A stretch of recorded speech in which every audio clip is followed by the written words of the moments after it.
Welcome to the Workplace Podcast. We've got an incredible guest today, and I'm really excited for the insights and ideas they'll be sharing.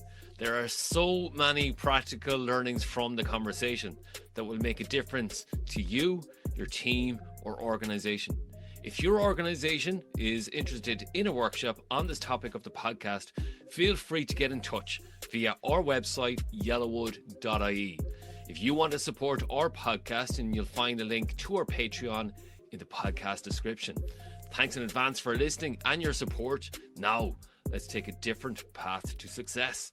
Welcome to the Workplace Podcast. Joining me today to discuss leadership insights and his autobiography is former Millwall and Republic of Ireland senior goalkeeper, David Forde. David Forde is a corporate coach and executive mentor who's a growth specialist and provides analytical high-performance reviews for individuals and teams. People may recognise David from his sporting achievements, namely 24 caps for the Republic of Ireland senior team and nearly a decade with Millwall FC, where he won the League One playoffs and was a semi-finalist in the FA Cup. With his company, Pathfinder Coaching and Development, David Forde has been involved in the creation and delivery of bespoke courses for a range of organizations, corporate executives, and individuals looking to develop. Some of these organizations include Salesforce, Crystal Palace as head of the psychology department for their academy, UEFA, the Football Association for Ireland and Wales, Bank of England, Ricoh, Adidas, construction industry, but to name a few. David is also a breathwork coach and author of Being the One. Forde, welcome to the Workplace Podcast. William, thanks for having me on. Looking forward to it. Should we crack? It should be crack, because we were laughing our sides there about a time we had forgotten that we met each other in Greece, but we will leave that for off the show if that's okay with everybody. Your autobiography, I was very nostalgic reading this, and also I loved reading it because I've read many autobiographies of footballers before: Liam Brady, Tony Cascarino, Richie Sadlier, Stevie G, Steven Gerrard. I'm a Liverpool fan. Mm-hmm. And what I liked about this book is, number one, we grew up beside each other in Galway, so we know each other a long time. Yeah. And what I like about the book is you told me when we were WhatsApping each other about the book that it's layered, okay? And it is layered because it's your life path, it's Irish culture, it's self-reflection. You talk about emotions like fear, anger, rage, disappointment, shame, intergenerational trauma, family history, growing up in a disadvantaged background. So many layers that I genuinely really enjoyed reading this book. And I apologize for saying this, right? But when you told me about your Leaving Cert, you read in the Leaving Cert, and then you wrote this book, and I was like, wow, like such wonderful turns of phrases and quotes. I love the story about your dad hand painting his red car to a navy color, you know, and certain quotes like pain was inevitable but suffering was optional, and then on the back of the book was lose your confidence many times but never lose your courage. And this is why I thought you'd be a really good fit for the podcast. Number one is what's going out on social media at the moment is more the sporting side, but there's a lot of depth to you, David, that people probably mightn't fully appreciate, and the learnings that you took from really, I suppose, difficult times. And as Steve Lomas said, you know, it's a miracle what you've done with your career. Like a lad from Innishanna Park in Galway to where it is, it's such an achievement. Yeah, it's been a wild and wonderful journey and experience to date. You know, I was only talking to my wife and kids the last day, and I turned around to them and I said, look, if I was to go tomorrow, I said, yeah, more me, but I just wanted to let you know that I've lived 100 lifetimes in this one. I've done some things that some people can only dream of. That's from a sport and personal side of things. Got to play it 5 times. Got to play at some amazing football clubs on this island and back home. Met some amazing people along the way. And also the other side of it in terms of my own personal journey, my own development on that layer and level in terms of my academia, Yeah. in terms of igniting my own intellect, and that's taken me far and wide around the world to India, South America, America. And you're probably right, I probably don't do myself I do myself a disservice sometimes, because there's a side to me that, yeah, I could keep quite personally, keep to myself until I get to work with someone, get to know someone. But that side Yeah. is coming more and more, and the book was a big part of that. It was that Yeah. science of, right, this was David to date. That was the end of his Yeah. football career. That marked that time and that transition. Yeah. People talk about in the corporate world and with people at the moment, change is transitory. However, transformation is permanent. There's no turning back. Yeah. So for me to go through that journey and to go through those phases has been extraordinary, and being able to document them has been very special. And Yeah. the teachings and the learnings and the people I've met along the way has certainly had a massive impact on me, and in terms of how that cascades out to the people I work with and the teams I work with. So yeah, it's been exciting. Yeah, and I was pretty excited to track your career.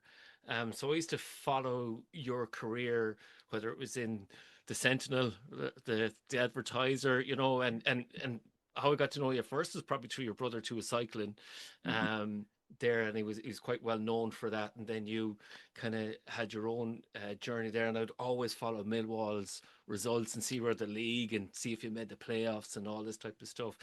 But those conversations, anytime we had conversations going, geez, this is something we should have recorded or whatever, and even from years, from meeting you, whether it's in the Warwick or the Dewdrop or Supermax late at night with Ryan Casey or in Greece, as we just remembered that we met each other in, Yeah, and it seems like there's lots of crossovers here, so we know lots of people in common. yeah, um, and it's funny, you mentioned certain people that would have had a significant impact on me, like Joe O'Reilly. Would yeah, you believe he coached me in hurling? Would you believe he was the yeah, fitness yeah. trainer? He was, yeah, Uh, yeah, yeah, and then the likes of Ryan Casey that you talked about there, Michael Harty, I played hurling with him, Colin Hawkins, who was also a very good footballer then as well. And would you believe Stumpy Ward and Eddie, I played with them in Father Griffins as well. there you go. So Yeah, there we go. So lots of people in common. And then we have to mention Ali, who yes, is best friends with my sister-in-law Jill, and we'll mention Gabby, my brother, then as well. That's where we kept in touch then throughout the years. So Benjamin and Sophie and Hannah, if you're listening in, how are you? So we got all the name checks in, but do you remember how we met, Forty? geez, I'm nearly sure it was St. Pat's School. Come back that It far. wasn't. I went to a different school. We met. Do you remember the Kit Kat tennis parks Gee, in Westside? that is some memory, by the way. That is some memory. Yeah, I do remember it. Who was the gentleman that used to run it from Salt Hill? Yeah, He was an because absolute this is the gentleman. story I remember, right? Yeah, So how met you was I was introduced to you by my twin brother Ed, and yeah, Ed brings you over, right? yeah. And you're like a full head over my twin brother, right? He Right. goes, "This is David. Guess what age he is?" And I says, 14. He goes, he's 10. We were 2 years older than you. And I was like, so we ended up playing with you. And I forget, I don't know if Ryan Casey was there or not, but I think Michael we, Harty definitely would have been. oh, Michael yeah, would that's have. it. That's it. Yeah, So we were there and we were playing there. And I remember this was it because we were taught tennis was very posh for us, right? exactly. And I remember the two of us playing and one of us smashed it, right? You know, I was only watching Wimbledon last week and I was thinking of you. I Yeah. smashed it. And he comes over and it was like, that's our tennis scholarship over. Anyways, he was like, oh, that's ungentlemanly conduct or something like that. But they're my earliest memories of you. Um, so just on that then, right? Hmm. Is it, against all the odds, I remember meeting you when you signed your contract with West Ham, and then you were. I remember seeing you kind of going, "Geez, that's brilliant," and you always were so humble as well. You always had time for me, no matter what. Um, and just on that, like, how did you handle that? Like, must have come as a shock because I didn't realize, Belvedere wasn't working out for you. There's different things that just didn't work out for you. Mhm. you got dropped from different teams for losing your temper, different things like that. Just like how you hung in there. Yeah, it's the story is really, there's, as we said, there's so many universal themes within the book. Uh, Yeah, the title of the book is, people might look at it and go, right, being the one, right? It's a double, triple, it's an infinite entendre, really, to be honest, because yeah, being the one, obviously being the number one goalkeeper for a club and country, that comes with huge responsibility, huge expectations, huge pressures. Uh, yeah, Being the one to lead the way, being the one to show resilience, being the one mm, to grow and transform, being the one to forgive, being the one to yeah, empower. You can go right through being the one on that level. And the one thing that goalkeeping taught me at the end of the day, when I'll come out the other side of it. People do amazing feats in the world. People, climb Everest, swim across the Irish Channel. They do all sorts of yeah, amazing, amazing things, and they blow my mind.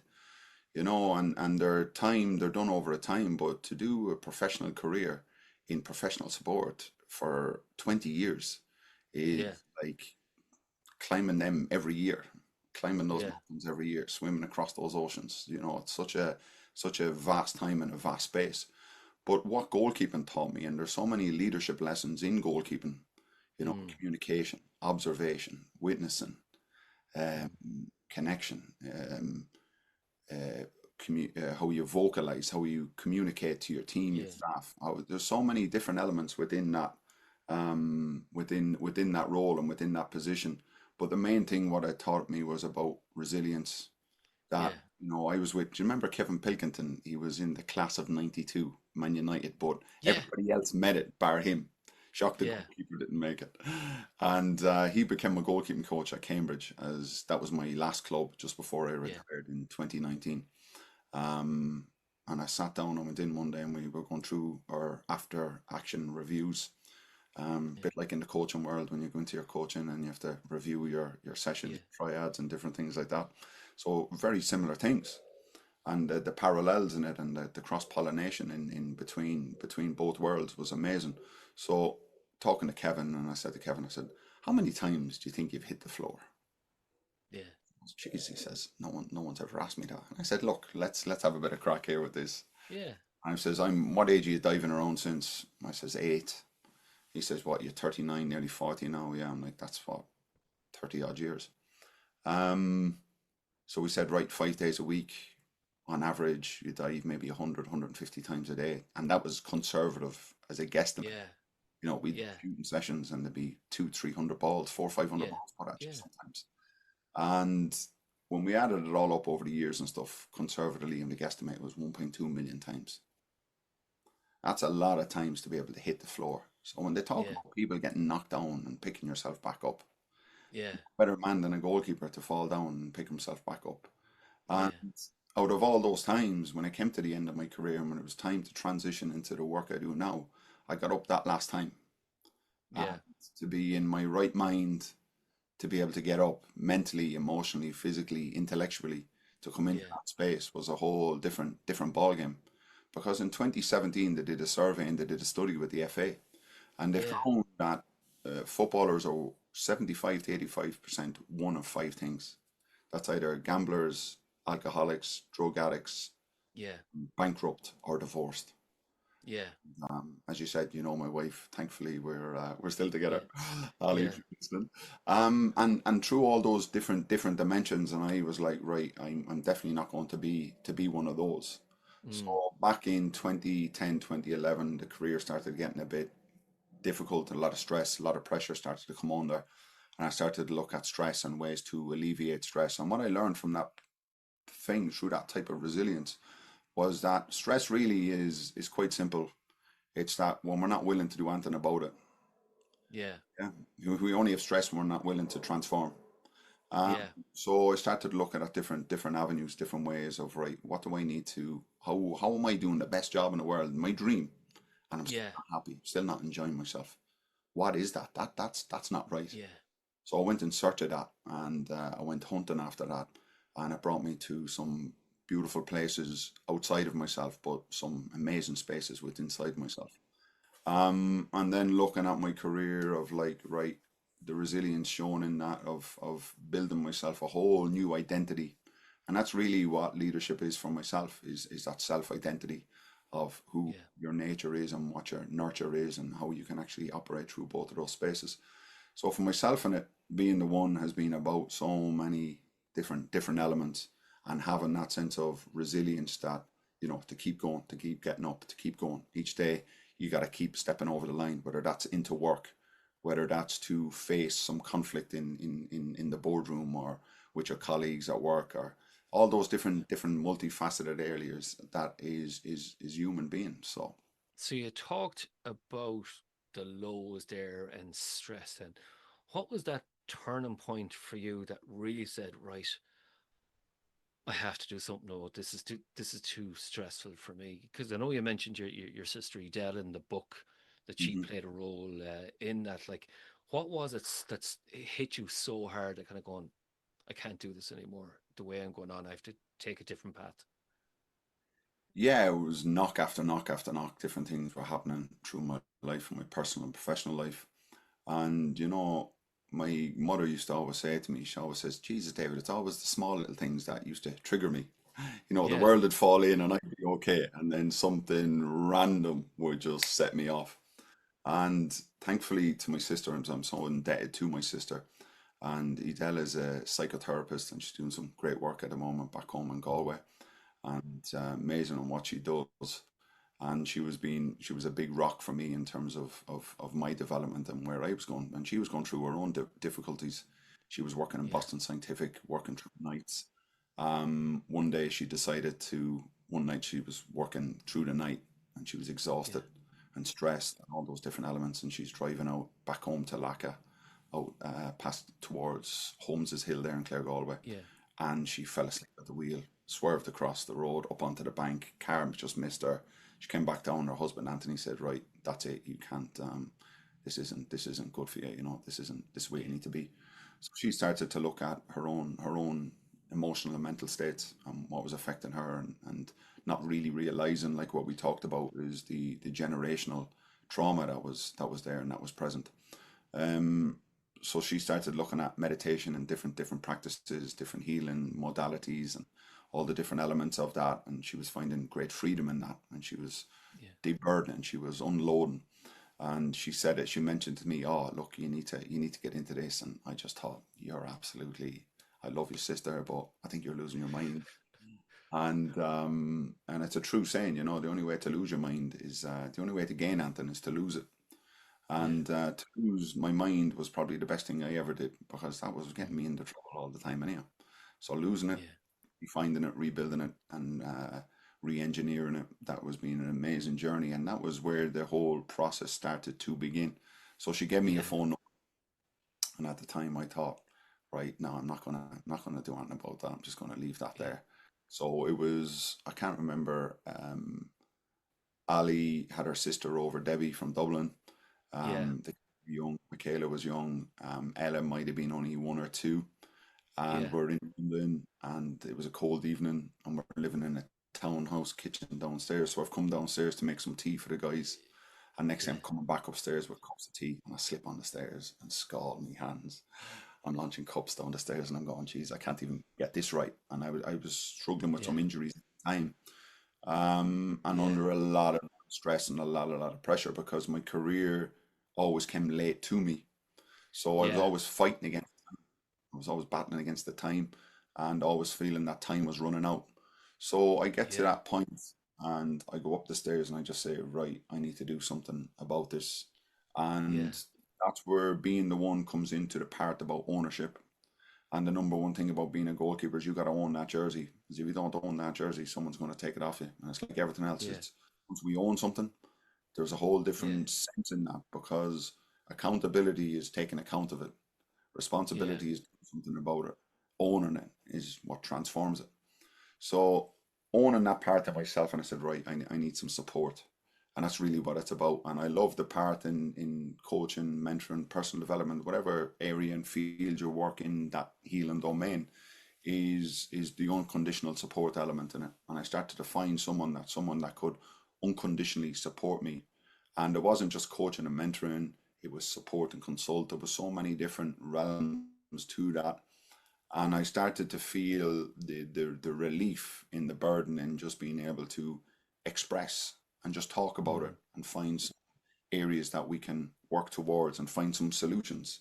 That Yeah. what I was thinking was natural, it was normal, it was just part Yeah. of being human. And that was Yeah. very normalizing, and very grounding. And I started then to practice meditation on a very deep and profound level. Started off at 5 or 10 minutes, that then Yeah. over the years built into hours and borderline days of at it, like, you know. So that's basically how it all began. Yeah. And then the layers after that is the story after that, where it's taken me. Just from a leadership point of view, right? So we'll say, for example, like football is well known for sometimes, being that testosterone, very Mm. masculine, sometimes toxic masculinity is there. And like, I'm sure you were kind of hiding a lot of this because it's very lonely position at goalkeeper because it's it's a lot of eyes are on you if you make a mistake. If you make a mistake somewhere else, it's fine. And leadership is very much like that, Forde, isn't it? It's And absolutely, the number one leader on the pitch is the goalkeeper. He leads from yeah, behind. You know, it's like all great leaders. It's like the wolf pack. The leader of yeah, the wolf pack leads from behind, not the front. mm, And leading from behind in that space, as you said, is what I started to truly realize is that in order to govern others, one must be able to govern themselves. yeah, If I can't govern myself, if I am a slave to my emotional states, yeah, well, then I need to learn how to master my emotions and mm, understanding those emotional fluctuations. You know, you speak about, I hear it in the corporate world all the time about toxic masculinity. Well, yeah, if there's toxic masculinity, there's got to be toxic femininity. And mm, within both of us is the male and the female. Yeah. yeah, The yin and animus, that young and whatever dimension you want to view that from. yeah, Yeah. Was part in my cognition and my thinking. That was, yeah, that was quite aggressive and assertive. And that was the toxic masculine within inside myself, but there was also the yeah, toxic feminine inside myself. That was the inability to actually emotionally express myself and yeah, how that looked and how that worked. So I started to look at these areas very profoundly and very deeply and getting into those layers within inside myself. And what I began to realize is that emotionally I was an absolute Neanderthal. yeah, Emotionally I was it was like an emotional famine. But yet cognitively and logically, oh yeah, very grounded. Very yeah, people that look and go, oh, we never thought there was anything wrong with you, David. You were 6'4", you spoke very well, you looked like you had yeah, everything on the side, but inside was a volcano. So many yeah, emotions going around and I didn't really understand them. Um, and I started to look at, when those different spaces within inside myself started to open up. And yeah, it wasn't really till I went over to spend some time with the Native Americans, with the Hopi and the Navajos, and started to understand yeah, about the medicine wheel. And a lot of coaching has come from these old ancient traditions and stuff. People think they're modern day psychology and everything else. And yeah. I was lucky enough, actually, and I don't think I've ever told you this, is Lady Diana Whitmore. She is Sir John Whitmore's Oh ex-wife. yeah, So yeah, John is the godfather of coaching, yeah, the high performance, all those different elements. So we did a lot of training with her around transpersonal psychology, and she would have trained with mm, a gentleman called Robert Assagioli, who did a lot of work with the will and willpower and the different elements of it, and the sub personalities and different elements. And I had lunch with her one day, and she said to me, she goes, "Jesus, David," she said, she goes, we're actually doing a closing off ceremony, circle of appreciation."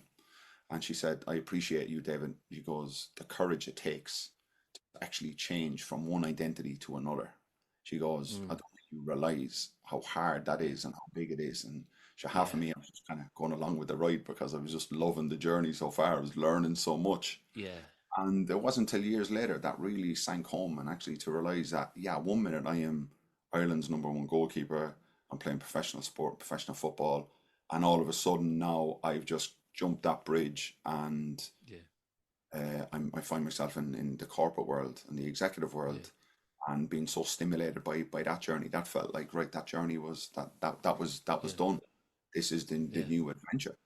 And that was really special, and that was really amazing. So getting into working with myself on those layers and levels, and really in terms of what true leadership is Yeah. really getting to know oneself. That's the ultimate in terms of leadership, is that if you can connect with yourself deeply on that level, well, then Yeah. leading others becomes so much easier. Because what I found was that the ego is an amazing tool. It's an amazing Mm. mechanism. Yeah.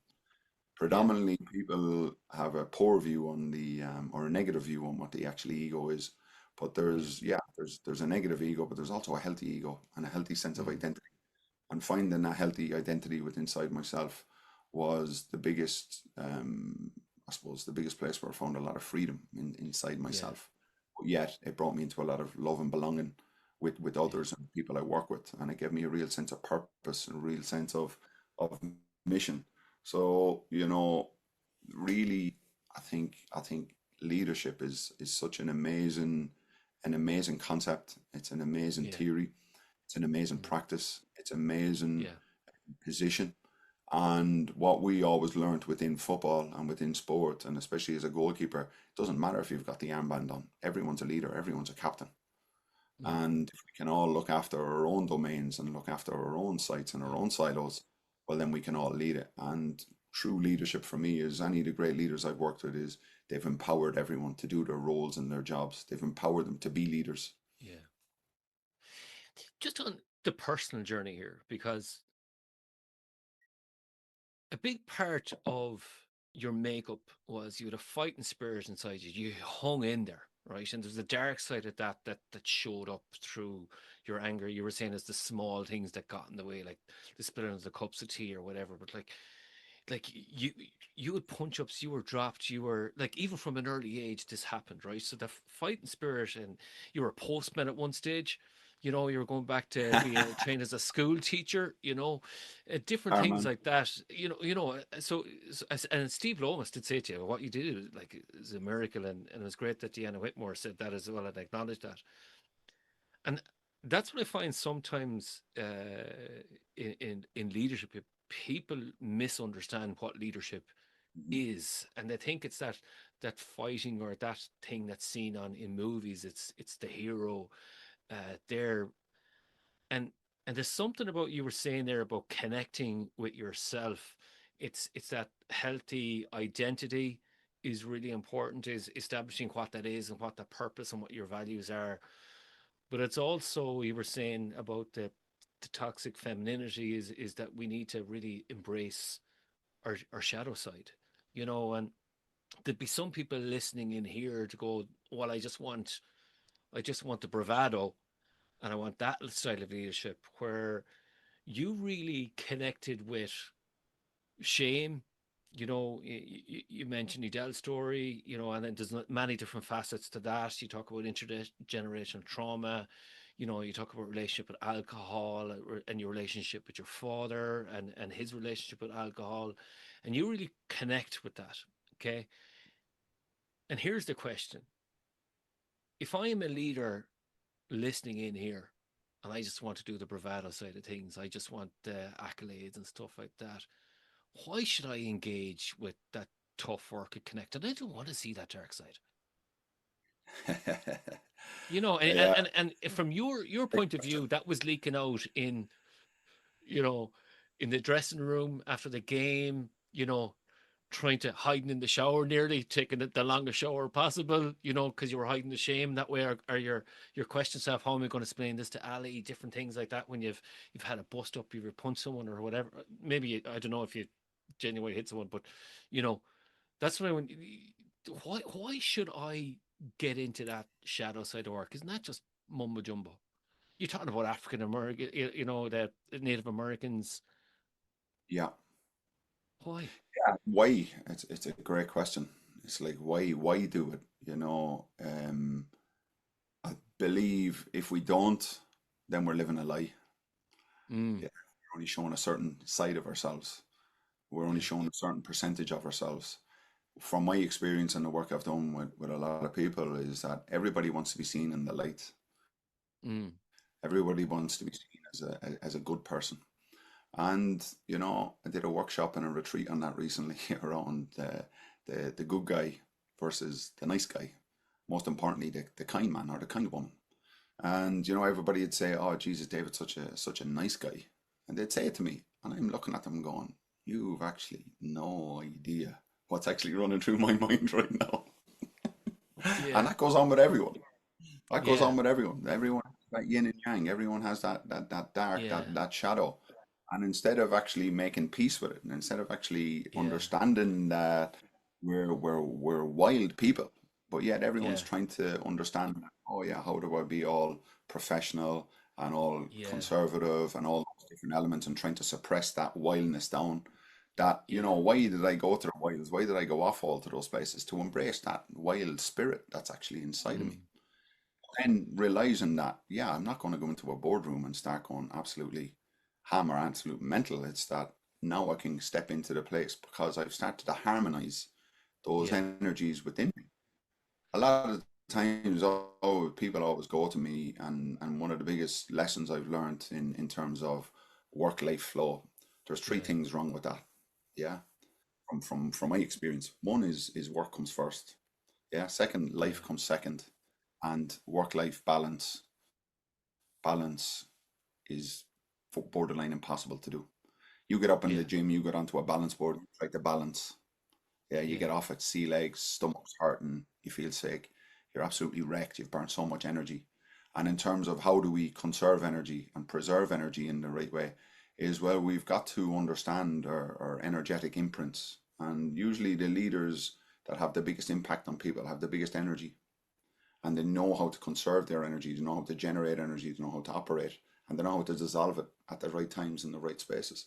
So getting into those pockets and seeing how leadership is so multifaceted, and how the best ones operate, but yet taken from all those leaders that I've worked with. Oh, I actually like yeah, what they do, like what he mm, did. Even likes of working yeah, with David James as a goalkeeper, yeah, being able to go, oh, yeah, I don't really like what he does there, but I like what he does here, and then all yeah, of a sudden that comes together. And what I found was that, you know, the one in many and the many in one is the sub personalities, the multifaceted nature and the limitations and the inhibitions that we actually place on ourselves. I'm with a Native American, and that was an amazing story. We had a group of 12 people last year over meeting the natives, and we met a gentleman. Well, one of them was Bert, and the other one was Ernie. You couldn't write it. It was like something out of Sesame Street. And the two Native yeah, Americans, and he started playing the flutes. He brought us into his workshop, and he started like it was like a galvanized shed. Yeah, and it was amazing. He had all these different types of hundreds of flutes, different types, made different sounds, and he yeah, started playing some music. And he asked a question at the end of it. He said, "Look, whoever gets this question right wins one of my CDs." And he started to tell the story that he was the original flute player for Disney's Pocahontas back in the 60s or 70s when it came out. And he said he got yeah, £500 for it. And he said he was absolutely delighted. He said, I said, you got robbed. So he started playing this song, started playing the song to Pocahontas. And he looked at me and he says, you know the song. He said, don't say nothing, don't say nothing. So we asked the guys in there, he said, how many personalities have we got? And he asked the first person, oh, one or two. Some said four, some said 10. A lady said many. And he says, well, you're the closest. Here you go. You got the CD. And he said, why limit yourselves? Yeah. He said, it's like these flutes. Why have so many? Is like they all make different shapes, different sounds, different yeah, things. Personalities are like grains of sand. He says, mm, you pick them up. Yeah. And at any stage, you can pick up a new grain of sand, a new handful of sand, and realize that it's the same with our personality. And really, what coaching for me in it is how do we expand the core personalities and realize that, yeah, they're core functions, but we've yeah, got so much more to offer. And it's like myself, like you were saying earlier on, yeah, my core personality as a goalkeeper and an elite athlete and all those different yeah, areas in it. wouldn't necessarily be seen. Well, how does that incorporate into the corporate world? How does that incorporate performance Yeah. into the executive world and business world and all those different layers and elements in it? Because I started to realize that I started to take off the safety, yeah, and the safety is what we know and who we know and what we feel we actually are, Mm. and that's what just keeps that comfort zone, keeps us in that safety zone, Yeah. and that's really what the ego is for myself. It's what keeps us safe. It's a safety mechanism. Mm. Once we learn to actually, right, how do I step out of my comfort zone here? I have to go into the Yeah. fear. I have to face my Mm. fear and I gotta lean into it. My mentor used to always say to me, and I met him when I was 31, and he said, David, he said, he goes, I don't think you realize you're one of the most courageous men I know because you're willing to go into the parts of themselves no one's even willing to look at. You're Yeah. willing to look at the mirror. And oftentimes he said one day he said that penny will drop. It'll make a lot of sense what Yeah. you're doing. And by that exploratory self-discovery, whatever way you want to call it, self-auditing, Yeah. re-engineering, going into that part inside myself, I went into so many Yeah. different dimensions and layers within inside myself, and I started to understand myself on a profound level, which then allowed me to understand others, Yeah. then to understand, well, how does that work externally, intrapersonally, with Mm. relationships and how I'm behaving within that relationships. That once I take ownership of myself and that now I can understand and own not only what I'm thinking, but also what I'm feeling. And the beautiful thing is, the difference between thinking and feeling is that, yeah, I can challenge your thinking, yeah, but I can't challenge what you're feeling. And a Mm. lot of times people just talk about thinking, I'm thinking, I'm thinking, I'm thinking. You can challenge that. But Yeah. the freedom came in terms of my feeling and Yeah. realizing that my emotions are they're just emotions. They're like Yeah. clouds in the sky. They're like leaves in the wind. They'll blow Yeah. in and they'll blow back out. The key is to understand detachment. And being on that type of journey and going on whatever way you want to call it, a spiritual journey, a Mm. personal development journey, whatever language people like to use around it, it's still the same thing. And depending on what way you want to look at it, and there's different stages in our life we awaken to new realities and new realizations within those different spaces. And the book and the story and has all been about identifying those stages where I've had major realizations, major awakenings in terms of my emotional states, my physical states, my mental states, and the growth and expansion that comes with that. Just on that, because you talk about your mental and emotional state there, okay? And we'll say, for example, you came back to Galway that time and you were doing the postal around at Christmas, we'll say, right? And then you go back to your teacher in the base and go, look what I do. And you come, I'm going to become Brennan, yeah. a teacher, and I'm going to study for that in NUI Galway. But then, like, it feels like for me, like after it didn't work out in Wales, that you came home to Galway United, and it was a bit like get back to your foundations, and then you get the call from Stephen Kenny, and people had belief in you. Like if I'm suffering from confidence here, and this is something that like we're very similar. Like even I'm by no means an athlete, right? And I'm smaller compared to you, right? Uh, Are you going but back like, to but Yellowwood is like taking a different path, and you're Pathfinder, right? So, and we tend to have look at loads of different ways of looking at different things. This is what the podcast is all about, and when you're saying is you're connecting with yourself to create new paths and new opportunities, and when you step into leadership, it's about creating that for the organization, for the strategy of where to next, because it is uncertain, and you're most likely a trailblazer. You're doing something that we've never done before, and that's that leadership piece that you were talking about. Is you're trying to get people to trust you to do that. And then I mentioned you coming back to go is really finding out who you are, but then you need that ecosystem around you to go, well, actually, we really believe in you. Like Stephen Kenny, the former Irish manager who was with Derry City at the time, he was very pivotal for you. But I guarantee you, there was an ecosystem of people like your sister or family members or friends, you know, who had belief in you when you didn't have belief in yourself. Yeah. Like that was what's happened for me, because I've had post traumatic distress twice now, PTSD, uh, and it's only when I went into that dark place that I come out of it stronger, with new Yeah. with a new realization. And you talk about, you know, your transformative experiences, you know, going to loads of different parts of the world with loads of different cultures. Um, but really, it's about making peace, isn't it, with the dark side as well. But what advice could you give to people about that confidence piece if they find themselves in the position you find yourself in? Well, that's it. With a good run of it, I made the papers in Galway a few times. Yeah, I was with Rico last week up in the city, Yeah, and they were talking about embracing change. And I says, right, the CEO was there the whole 9 yards. I said, sorry, I'm going to blow this one out of the water, and please forgive me. And I said, you can embrace change or embellish transformation. You decide. Yeah. See, with change, you can always change black. It's like a flick of a switch. That's why people yeah, struggle with change. Mind, they're in their mind. When you're in your soul, there's no transforming back. It's like a butterfly. Once the caterpillar turns to yeah, the butterfly, there's no turning back.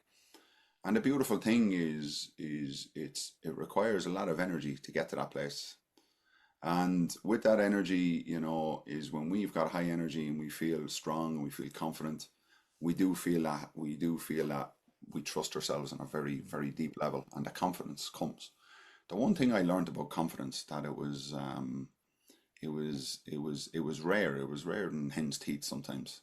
You know, yeah, you work so hard for it. Yeah, working so hard. Work, work, work, work. You get a little bit of success. I'm feeling confident. And then one little mistake, one little disaster, one little error, all of a sudden, down the yeah, slide. So I always found that confidence was hard won and easily lost. And yeah, I started to look at, well, what's beyond confidence? What's the state beyond confidence? Yeah. What are the traits that incorporate mm, that? So I turned around to the guys last week in Rico, and I said, if that was a cup or a glass of yeah, confidence, how much would you pay me for it? I'm like, wow. I said, yeah, I'd be richer than all the oligarchs and the oil barons within the world. But I said, there is a formula. There is a way to do it. Yeah. And it requires time and it requires energy. But see, everybody lives in the microwave world now. They all like want transformation, change yeah, quick. They want, oh, I'll do yeah, 6 sessions with you, 10 sessions of coaching with you. yeah, Yeah.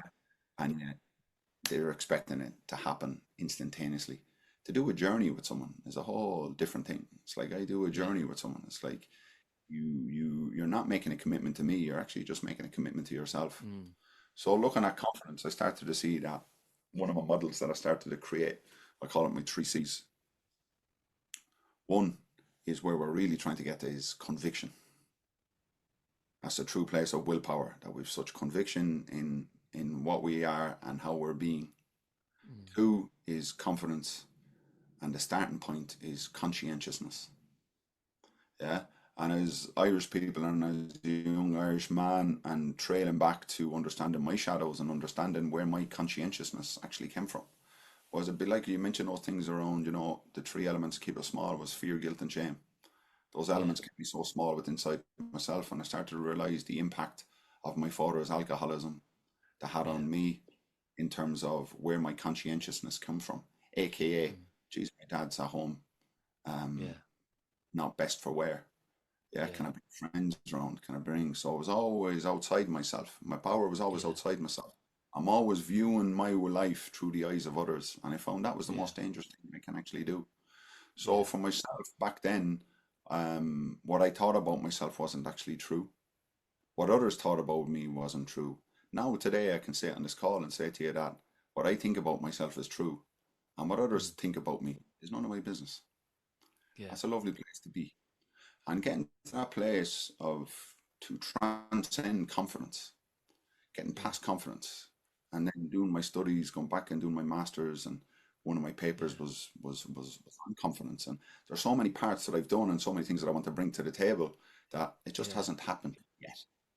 yeah, It's just a delay. It doesn't mean it's not happening. It's going to come at some way, stage or another. And doing my master's and understanding that, I did it on my dissertation was on Yeah. corporate dressing room, Yeah. teamwork in complex settings. And one of Yeah. the programs I do now is called the corporate athlete.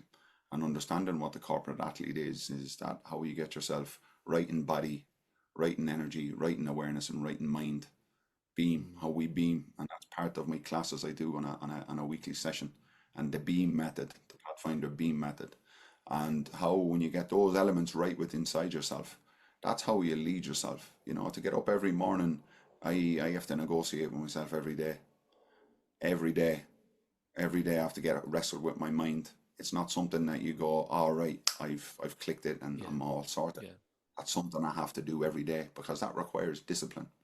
And see, people struggle with discipline. They struggle with, how do I discipline myself? What actually is that? And discipline is the greatest form of self-love. But Yeah. people look at, because of authoritarian figures that might have been hard on them, they'll either Mm. rebel against them. And that's where the whole transactional coaching comes into it.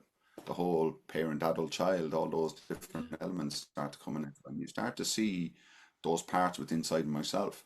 So when I started working in this field and working around coaching, mentoring, psychology, whatever way you want to call it, healing, Yeah. whatever dimension you want to call it, is once I started to figure out those sides inside myself, then all of a sudden, coaching coaches now and helping coaches Yeah. to draw those things together, because a lot of times people go into coaching and mentoring and it's very robotic.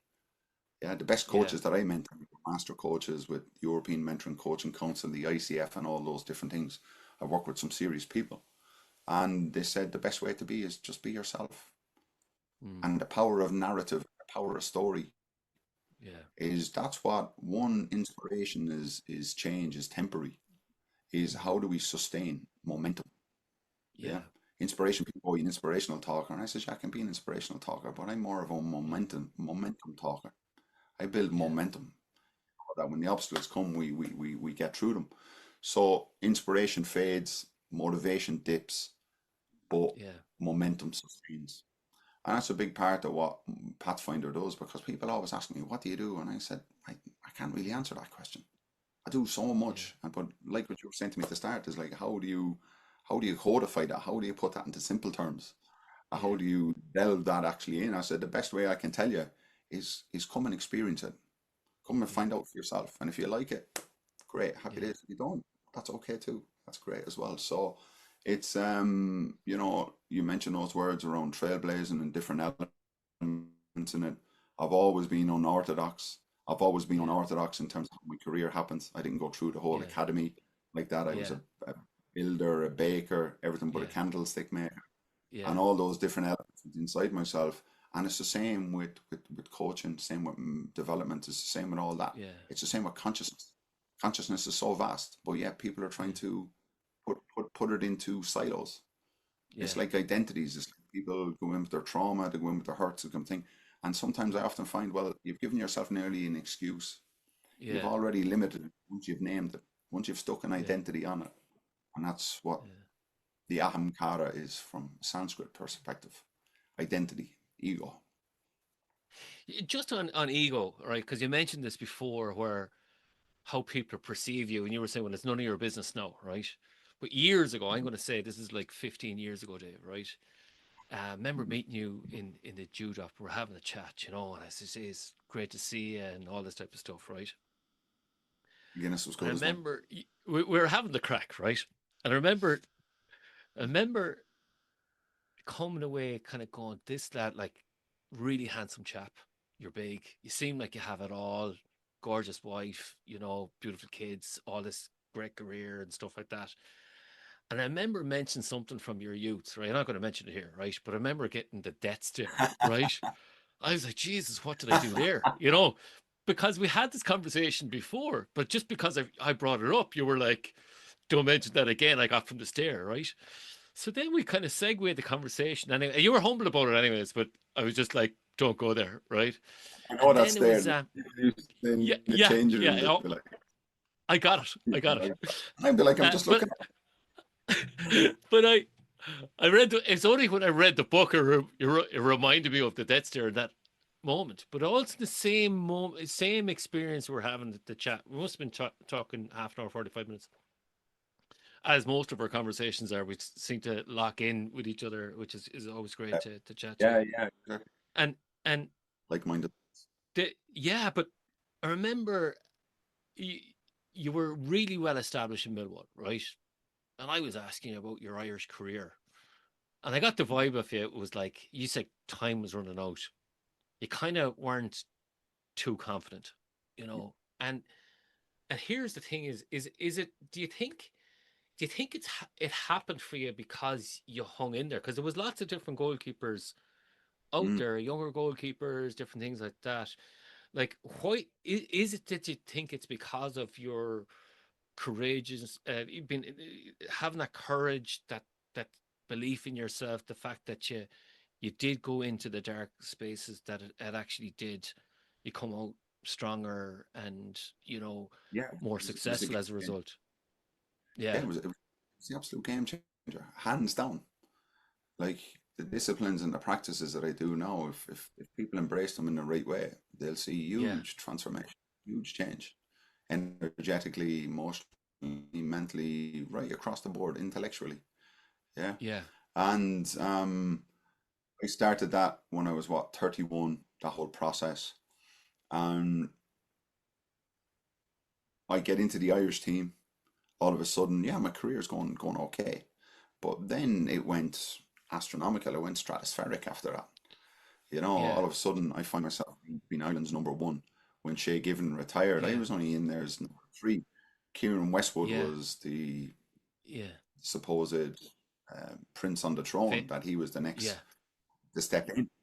And next thing, all of a sudden, Tony turns around and he said, David Forde's me, you number one. And I'm number one goalkeeper for Ireland. And when you think of the magnitude of that also, when you think yeah, that how many people, how many goalies have played for Ireland? There's actually not many. When you think of yeah, players, I think when I was in there working with the men senior team, helping them with culture and development and coaching and leadership and all those different elements, I think it worked out that there was just over 500 players that have worn the green jersey for Ireland. So to be in that special mix, and especially goalkeepers, even smaller again. So you're looking yeah, at the magnitude of that, and you're thinking, "Wow, this is amazing. I'm moving into some serious territory here." And the funny thing was, I wasn't just participating. I'm getting man of the matches against Germany. I'm getting a man of the match yeah, against England. Roy Hodgson's yeah, turning around and saying, "Oh my God, their keeper. He's the only keeper. He's the only one on the pitch. I think playing the championship. He's the only player wearing yeah, black boots. That's when coloured boots started to come out. yeah, He was marvelous today. And I was thinking, wow, this is amazing. So yeah. to become the oldest player since World War II to make his competitive debut is a real test and show of resilience, and show that, look, Anton, everything's possible if you put your mind to it, and So what understanding age the were you mind. when you made your debut then? Because like this is the thing, is when it genuinely happened, because there was not too many players from Galway to represent Ireland. Okay, and one Yeah. of the players that did, you know, the name Terryland, Chick Deasy, the name Terryland after him, Galway United's stadium. What age were you? I made my World Cup qualifying debut against Sweden at the ripe old age of 33. Wow, wow. And, you know, I mentioned Martin Byrne in the book, the security guy, Yeah, yeah, the security guy. And I only spoke to Martin a few weeks ago. And he says the same thing to me. He's like, David, he said, he used to call me Tiger. He's like, or the Virginian. He said he used to be a TV show years ago, a yeah, cowboy Virginian. He yeah. said, you look like an idiot. And I was like, right. So he turns around and he says to me, he said, Dave, he said, like, when you think of your story, he said, it's wild. He said, it's amazing when you think about it. And I said, what do you mean? Like, he said, how many caps you got? I said, 24. And he said, but Davey, he says, that normally happens to people in their early 20s and they finish when they're 30. You only got going at 33, 32, Mm, 33. And he said, you end up getting 24 caps. Usually you might get maybe one or two at that age, and you said, and you're happy yeah, enough with that. He says, your yeah, caps got increased over that time. And then to become the most capped player, international player at Millwall, there's been so many little firsts in it. And I'll tell you a story. I've got two Guinness World Records. One of being the oldest player since World War II to make a competitive debut, and the second one actually is to concede a goal from another postcode. To concede a goal from another So postcode. yeah, I was finishing my penultimate year with Cambridge. We were playing at Kenilworth Road, Luton Town's Yeah. ground. And I got lobbed from the halfway line. Their player was in his own half and lobbed me. So their halfway line is the postcode right across the Wow. pitch. So I conceded the goal from another postcode. Yeah. So that's pretty fun. Not one to really talk about that world record, the postcode, but there we go. Um, David, this has been such a fantastic conversation. I'm sure people will enjoy the book as much as I did. If people were to find out more about your book, about Pathfinder Coaching and Development, how might they do so? www.pathfindercoaching.ie is the website. I'm David Forde Pathfinder on Instagram and David Forde on LinkedIn. They're the kind of primary routes in terms of getting to myself. So anyone feels that they're interested and would like to embark on a wonderful journey, please feel free to reach out, whether that's with individuals or teams or transformational travel experiences. Yeah, retreats, the whole 9 yards. So please let us know. Great to hear from you. Forty, it has been such a pleasure. Every time I've met you, whether it's in a nightclub, a pub, my brother's house, Gabby, a big shout out to him again. Wherever I met you, it's always been a pleasure. And the best of luck to you with this. This has been such a pleasure for me. Yeah, absolutely, William. Thanks a million for having me on. You got on to me a few months ago now, and here we are, and I'm absolutely delighted. And thanks for having me on. And yeah, I'm delighted that you enjoy the book. And look, we could sit here and talk all day, but We could, of course. next time We could, of course. yeah. Okay, well, until next time. And that's it from the Workplace Podcast. Thank you very much, David. Thank you. Cheers, guys. Thanks so much for listening to the Workplace Podcast.